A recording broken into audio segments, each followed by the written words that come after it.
রান্নাটা এক পার্টে হচ্ছিল না, তাই আমাকে দুই পার্ট দিয়ে ভিডিও আপলোড করতে হচ্ছে, তার জন্য ক্ষমা করবেন সবাই। ওইটা দিয়ে দেবো, দিয়ে এবার ভালো করে জল দিয়ে দেবো।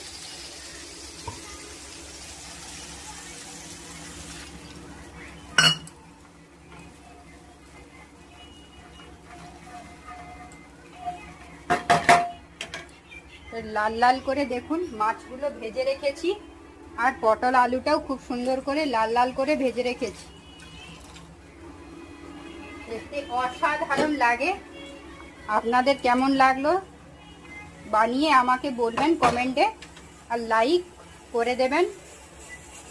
যারা নতুন দেখছেন একবার বলে দিচ্ছি প্রতিদিনের মতো, তো আমার চ্যানেলটা যারা নতুন দেখছেন তারা হচ্ছে সাবস্ক্রাইব করবেন আর লাইক করবেন, কমেন্ট করবেন কেমন হলো। আপনারা যদি রান্না শিখতে চান যেই রান্নাটা, সেটা আমাকে কমেন্ট বক্সে জানাবেন। আমি সেরকমভাবেই রান্নাগুলো আপনাদেরকে রেসিপিটা দেওয়ার চেষ্টা করব। দেখুন হালকা হালকা ফুটতে শুরু করছে। দেখুন বন্ধুরা, ঝোলটা এবার ফুটতে শুরু করেছে। প্রথমে আলু আর পটলগুলো আমি ছেড়ে দিচ্ছি।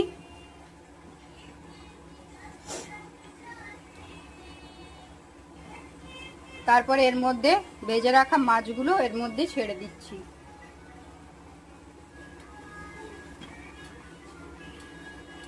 সবথেকে লোভনীয় জিনিস, টমেটোগুলো বড় বড় কেটে রেখেছি, এগুলো এর মধ্যে এবার দিয়ে দেব। এগুলো ভালোভাবে মিশিয়ে দেব।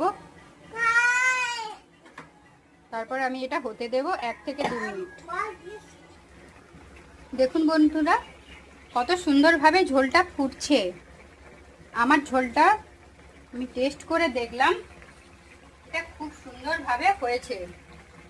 এরপর আমি লাস্টে এখানে একটু ধনেপাতা কুচি কেটে রেখেছি, ওইটা এর মধ্যে দিয়ে গ্যাসটা বন্ধ করে দেব। মাছের রান্নাটা অসাধারণ হয়েছিল।